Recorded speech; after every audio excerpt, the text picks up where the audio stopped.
Hey guys, welcome to my channel Learn with Komali. Today's question of the day series question number 3.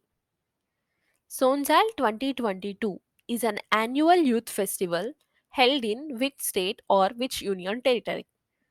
Options: Option A Andhra Pradesh, Option B Himachal Pradesh, Option C Jammu and Kashmir, Option D Uttarakhand. Before looking into the answer, let's see what is the Sonjal 2022 and its significance. This festival, Sonjal 2022, it's an opportunity for young artists to showcase their talents, and this also provides them with a platform to showcase their talents to achieve the dream of Ek Bharat Shrestha Bharat.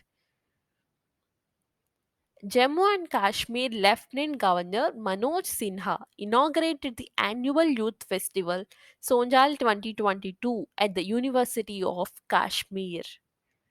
So the answer for this question is option C, Jammu and Kashmir.